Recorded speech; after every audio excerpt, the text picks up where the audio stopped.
Welcome to the Solution Series at A Job Near Home, where our guest experts give you actionable solutions to your business issues.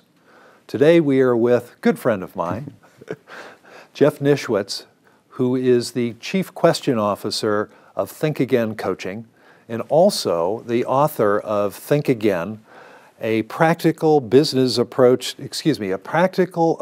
to the business of law. Imagine that, lawyers thinking about business. Yeah, man. Totally amazing. Jeff and I have known each other for quite a while. Jeff is one of the most connected people in Cleveland and is truly a wonderful speaker, a wonderful business coach, and a wonderful advisor to people about their business issues. Today we're going to talk about primarily the term networking and what networking really means. But I'm going to put it right back at you. It's not really networking anymore. Let's talk about what you view networking to be.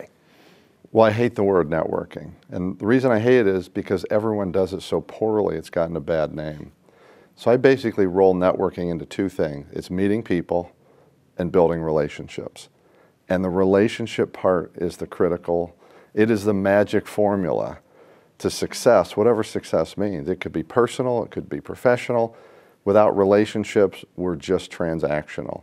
So what I talk to people about is how do you build relationships that are going to allow you to add value and receive value, again, whether it's personally or professionally. Why do you take an approach of relationships, building a relationship, rather than quote unquote what everybody is using now, networking, even here at A Job Near Home with Network Northeast Ohio? Couple of reasons. One, I'm lazy. Okay. And I'm lazy in the sense that going about your business, trying to get business, selling things, or one-on-one or through transactions is hard work. If you're out to sell something, you either get a piece of business or you don't. It's a win-lose proposition. But when you're building relationships, you can build relationships that create referral networks. It creates sort of like the Verizon commercial. You've got this network behind you. Sure. They're going to help you succeed. Well, I'd rather have help. I don't need to do it alone. And relationships allow me to take my limited time, invest in those relationships, build them, and over time get value from them. But in the beginning, I'm giving value, like depositing in the bank. So as a result, I end up with a sales team that's working for me, but we're unaffiliated. If we're going to call this relationship building and building businesses or business development through relationship building, what are three fundamentals that you see that are critical to understand about this process? Well, we'll go through three. Okay. I tell people, though, we could stop after the first one. Okay. It's the most critical, the most fundamental, and the most impactful, and that is to come to the table with a full commitment to helping others, a giving mentality. Because it's not about trading business, it's not about trading referrals. That's sort of a quid pro quo. And see, if you look at this dynamic, looking at this visually, this doesn't even look like a relationship. No. This is the, give and take. That's not a relationship. This is the image of relationships. And if you're committed to helping others, committed to giving, so that you go about every day, everyone you interact with, you're asking yourself, how can I help? Or how can I introduce them to someone who can help? I've got a different question. You and I have used this before. In what ways can I help you? That's the best question. It's right. The best thing I learned in 2007, that question. In what ways can you help? But you have to come to the table with a commitment, because if you don't have that commitment today, it's okay. You can learn it. You can create that new habit. Most of us, though, come by it naturally. Okay. Most of us were born to be helpers, but we put it aside because we thought business was separate than personal. We know personally we're supposed to help. And in building relationships, if you come to the table committed to give and to help, you will build relationships, and in a very short time, you'll do it without even thinking about it. But isn't our tendency to go to a networking event or a social event and try to figure out what we can get from other people right away? Yes, that is our approach. That is why it doesn't work. And that is why people in general run from those people at events. Okay. Those are the people where they're doing the hand signals to their friends to get them away from those people. Because here's a reality. This is a statistical fact.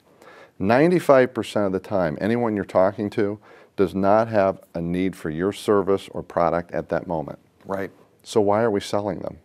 We have nothing to sell them except ourselves And my belief is the best way to sell yourself is to invest in them. Okay. Let's take number 2. Number 2 is, again, a fundamental precept. I call it be interested, not interesting. Okay. And most of us are always trying to be interesting. My guess is that you and everyone out there knows people, and they see them every day, who are trying to be interesting, and we have very nasty words for them, which we will not go into. Yeah. Because it's all about them. They're telling, they're talking. They're not asking questions. They're not listening. They're not trying to understand the person they're talking to. They don't even seem to care about that person. But if you're interested, you're going to ask questions, and you're going to ask questions beyond business. You're going to go deeper than just, what do you do? Where do you work? You're going to try and get to know that person. You're going to try and get to understand their business at a deeper level. You're going to ask questions that other person says, wow, this person is really interested in me. That is the starting point of great relationships. Okay. And number 3. Number 3 is down in the trenches. I call it eliminating the dumbest question ever invented. And we hear it at every networking event. Can I ask it? Really? Please don't. Please Okay. don't. I want that. And the dumbest question is, what do you do?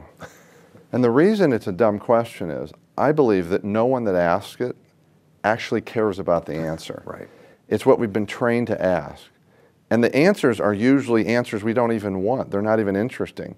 Most of us don't even know how to describe really what we do.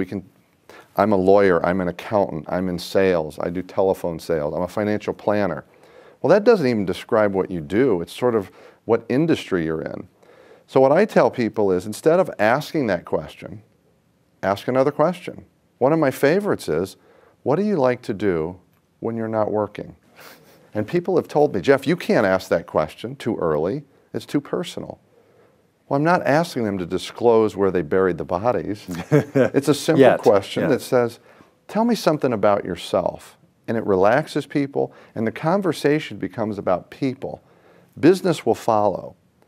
And the other trick I tell people is, well, people ask me that dumb question. What do I do? I said, stop answering it. When someone says to you, what do you do? Add a couple of words in your head and make that question, what do you do for your clients or customers?